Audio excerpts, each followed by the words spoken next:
Hey, Daniel. Hey, congratulations for the Grand Duke of Corsica. Thank you very much. Thank you. So let's start off with the easy question with you. Where did the original idea came from for your fascinating comedy drama?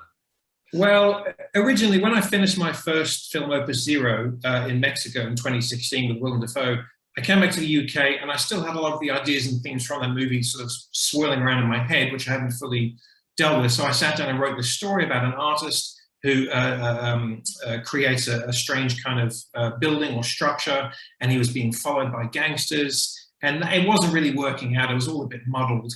And so then I thought, right, I have to give the main character of the film a very, very clear objective, which is to build this mausoleum for a billionaire. And I thought that would be an interesting dynamic where you have a no-nonsense, no BS talking working class architect, actually, kind of clashing heads with a very highfalutin cultural, eccentric, aesthetic Howard Hughes type. And then I thought, well, okay, what's something that can be parallel to this, which kind of crashes in on that story? And then the idea came, and I developed a great interest in St. Francis of Assisi, who's mentioned very briefly in my first film. And I listened to an opera about St. Francis of Assisi, and I thought that that was a very interesting story. And the most interesting thing I thought about that, which could somehow work in this movie, was the famous story where St. Francis cures a leper, which isn't signified as being a woman, by the way. Now, the way I read it was that the curing of the leper was a device, a tool for Brother Giovanni to be one step closer to sainthood. But I thought, well, what happened to the leper after he got cured? Maybe his life didn't turn out so good. And so we tried to do something with that, and I changed a man into a woman. And so I guess the short answer, that's a very long answer, but the short answer is it began with leftovers of my first movie, and I just tried to sort of give it form and structure with the basic idea, I guess, of these clashing personalities coming together.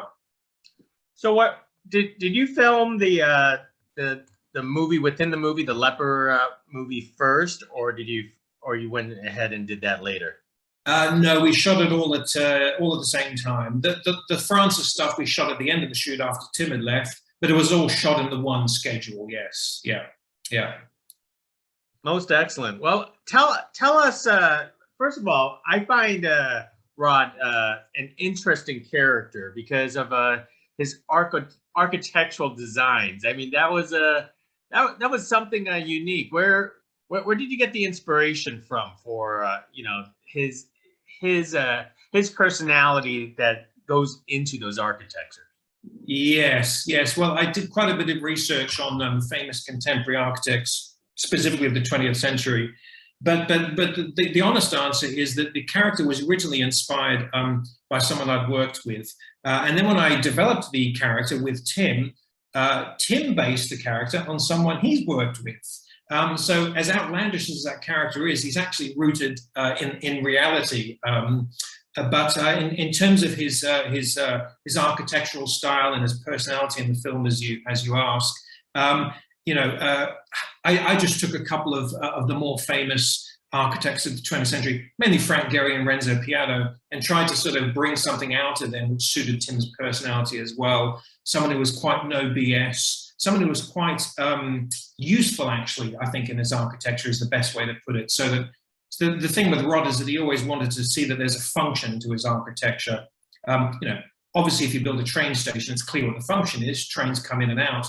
But outside of that, he always wanted to have some kind of sort of clear after effect on the people who are using it, like the church that we see in the book that he designed back in the 80s, which is kind of a fist like this, and the birth rate exploded. So he also has a little bit of a sort of a twisted sense of humor as well, which I think Frank Gehry has had in much of his work as well. Now, of course, like the church or the mausoleum, it's kind of funny, but by watching it, you get a sense like he gets inspiration from everything. It's sort of like a toilet or a vagina, that kind of stuff. This was the comedy aspect that you were trying to tie it all into his personality, right? Yes, yeah, I think that's absolutely correct. he's someone who is always working and always thinking and always processing things and seeing things and remembering things. And I suppose in that way, he's a bit like a writer, maybe you could say, a creative fictional writer, in that, he'll leave his house to do something very boring one day, like buy the newspaper. Well, no one buys newspapers anymore, do they? He leaves his house to, go and buy a pair of shoes or go shopping or something. And there'll be something from that day that he'll remember, or magpie-like, he'll sort of just, store all of these little things which then go into his work later. And I suppose, there are elements in the movie as well, in the experiences that he has. For example, the disastrous meeting with the Arts Council, where he's talking about the toilets, and then he says, "Oh, I had a terrible night last night. The toilet wouldn't flush." I mean, it's all kind of disgusting and sick toilet humor, but it does serve a sort of a specific end for this story. Which is basically that the mausoleum that he's creating for the Duke is effectively kind of a recycling unit. And that's actually, since this movie, become something of great interest to me, is as it is for everybody, is the necessity of recycling. As we know, the planet is suffering from plastic wastage. So that's something that Alfred is on about as well, is recycling materials and recycling the Grand Duke. Absolutely. I mean, I totally saw that link there.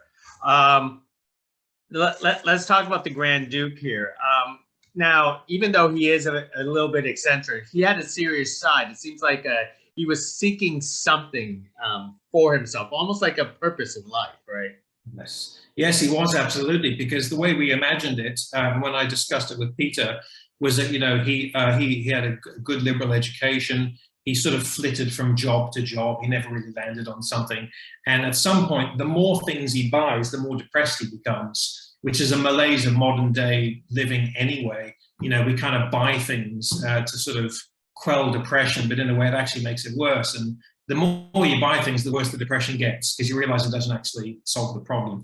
And so that's what the Grand Duke is, but on a very grand scale, which is that he's filled this house with all these crazy objects. And so sort of, the natural conclusion for this mentality, this psychology that he has, is to pay this guy lots of money to build the most absurd, ridiculous mausoleum ever. And of course, Alfred sees through all of this and identifies what the Duke really needs in his life or in his death, which is, to be made useful, which we all want to do, really. That is true. That is true. Now, you work with two great actors, Tim and Peter, for this film. Could you talk about them, and did they make your job a lot easier for a project? Oh, very much so. Yes, very much so. The great thing about casting actors like that, who both have a lot of theatre experience as well as film, they understand the function their characters serve in the story as a whole, in terms of how their relationship begins, how it develops, and where it goes. And what function that serves within the movie as a whole. And they make your job in the film so much better. They light it up. They're not just coming in and getting lines right. And what was very interesting, actually, was when I was editing the movie, I really came to fully appreciate then just how good an actor they are, especially Tim. Both of them, actually, to be fair, but especially Tim, because he's in the whole film. Where you watch take after take and you're editing the film, you really see their craft and their skill and their experience. And having actors like that, and similar with the movie that I'm editing now, they light it up. It's really wonderful to work with them. Now, at which point did you come up with the malaria background, the malaria pandemic? Obviously, this was written back 2017, so this is before our pandemic. But at which point you wanted to put a pandemic into the film? It was fairly early on, actually. If I dug out the early drafts of the screenplay, I could tell you exactly, but it was fairly early on. Yeah, I wrote it in 2017, and by the time the script got to the stage which more or less resembles the movie, it was still really like the end of 2017, way before COVID. And in the script, it was an epidemic as opposed to a pandemic. So it was something that was, how do you say it? Something that was restricted more to a local area rather than the world. And so the idea was there for quite a long time. And I just kind of like the idea of just sort of, wiping out as many people as possible at the end of the story. I don't know why, I think it's a cool thing to do. Like Hamlet, it just wipe everybody out at the end. So, but it was, of course, entirely coincidental. And when we were editing the film, and we were putting in that sort of stock footage of guys in suits spraying things and people running. It was even that was before it was announced as a pandemic. And then like a month after we finished the final cut, the editor and I, we couldn't believe it really, the coincidence, but that's what it was a coincidence. So. Now, was this film entirely the production was in Malta? Was that a great place to do? I mean, it almost felt like a vacation spot in a way. Yeah. Yes, we shot the whole film in Malta. One scene, which was a pickup we did in London, but yes, it was shot all in Malta. It's a great country to shoot in. A fabulous crew. So many movies have shot there. You know, Gladiator, Munich. One of the submarine film, I forget what it's called. I think Ridley Scott's doing Napoleon there. It's a great place to shoot. You know, it looks like ancient Rome, ancient Greece, Israel. It just, you know, it can look like lots of places, and it's a very small island. It's very easy to get around. Terrific crew, so, but it wasn't. I wouldn't go quite so far as to say it was a holiday. I would drive to the set each day and look at the beautiful sunrise coming over Slima Bay, and I wasn't really kind of digging it, you know, because I was so into the movie. But I think other people had a fun time. So, what I was fascinated because it seems like you had access to many interesting structures or rooms throughout Malta. Was you know, those locations, were they easy to pick out or get access to in Malta? I mean, some of those rooms are beautiful.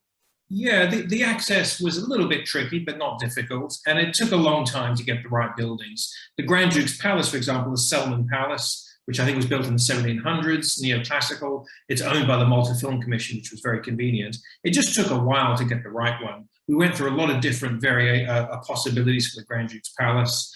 You know, Dingley Cliff, where we did, where the mausoleum was built, was just amazing. And the megalithic temples, which I can't pronounce because Maltese is quite a tricky language, but the megalithic temples we found and so forth. And yeah, I think we just, you know, exhausted every possibility. The thing with Malta is that most of the time filmmakers want it to look like somewhere else. They want it to look like Greece or Rome or wherever, Mediterranean somewhere. But, you know, in this movie, we made it, you know, explicit that it was Malta, and including the parliament as well. At the beginning, when he's walking up those steps, that's the parliament building. And that's actually a Renzo Piano structure, funnily enough. So, yeah. Most excellent. Well, Daniel, hey, I enjoyed this conversation. I want to remark one last thing. I love your scenes that would make Eyes Wide Shut very proud. So we shot that very quickly, but thank you. Yeah. Most excellent. I can't wait to talk to you again on your next project. Thank you very much for talking to us about the Grand Duke of Corsica. Absolutely. It was my pleasure, and have a great day. You too. Thank you. Okay. Bye-bye.